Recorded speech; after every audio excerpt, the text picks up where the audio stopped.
सुशांत सिंह राजपूत के मामले में अगर कोई सबसे बड़ा किरदार है तो वो रिया चक्रवर्ती। इन 5 महीनों में अगर कोई किरदार सबसे ज्यादा जिसका नाम उछला है, या यूं कहिए कि जिसका सबसे ज्यादा नाम जुड़ा है, वो है रिया का। रिया को जब एनसीबी ने गिरफ्तार किया, उसका फोन जब्त किया गया और एक बात सामने आई कि सुशांत के मामले में रिया का ड्रग्स कनेक्शन है।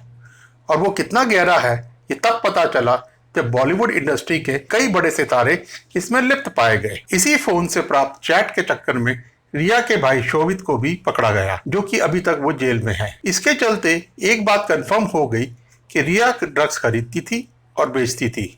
हालांकि रिया के अनुसार वो ड्रग्स सुशांत के लिए खरीदती थी। रिया, जो कि 1 महीने जेल में रहने के बाद बॉम्बे हाईकोर्ट से उसे बेल मिला, हालांकि उसके भाई को बेल नहीं मिली है अभी तक, लेकिन अब रिया के वकील सतीश मान शिंदे का एक बड़ा बयान सामने आया है। उनका यह बयान एनसीबी की तरफ इशारा करता है, और इतना ही नहीं, उनका यह बयान एनसीबी के काम करने के तरीके के ऊपर भी सवाल खड़े करता है।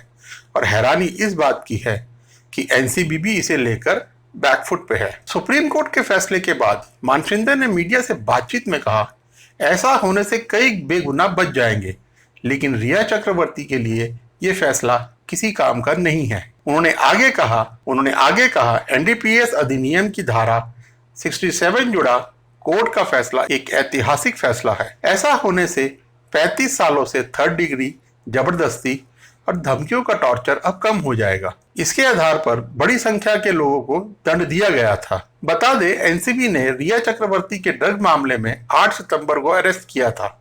7 अक्टूबर को रिया को जमानत मिल गई थी। रिया को 28 दिन जेल में बिताने पड़े थे और इसी दौरान उनके वकील उनसे मिलने जाया करते थे। Sushant Singh Rajput drugs angle case में सतीश मानचंद्र ने कहा, सुशांत सिंह राजपूत एंगल मामले में सभी अभियुक्तों के मामले में गंभीर अपराधों के लिए उन पर आरोप लगाने के लिए शायद ही कोई वसूली और सबूत हो। वे बेवजह के बयानों के आधार पर हिरासत में हैं। न्यायमूर्ति रोहिंटन नरीमन और नवीन सिन्हा द्वारा प्रस्तुत इस निर्णय के मद्देनजर बड़ी संख्या में आरोपी दिन का प्रकाश देखेंगे। रिया चक्रवर्ती का मामला इस निर्णय के आधार पर आरोपों की खूबियों में कुल भाप खो गया है। सुप्रीम कोर्ट ने गुरुवार को नशीले पदार्थों से जुड़ा फैसला सुनाया। उन्होंने कहा, एनडीपीएस एक्ट के तहत किसी पुलिस अधिकारी या जांच एजेंसी को दिया गया आरोपी का बयान सबूत नहीं माना जा सकता। साथ ही इसे आरोपी को दोषी ठहराने के लिए आधार नहीं बनाया जा सकता। अब देखना यह होगा कि इन सब के बाद एनसीबी ऐसा क्या करता है जिससे कि सुशांत सिंह को न्याय मिल सके और उनके असली हत्यारे सलाखों के पीछे हो। हम उम्मीद करते हैं कि जल्दी कुछ सामने आएगा।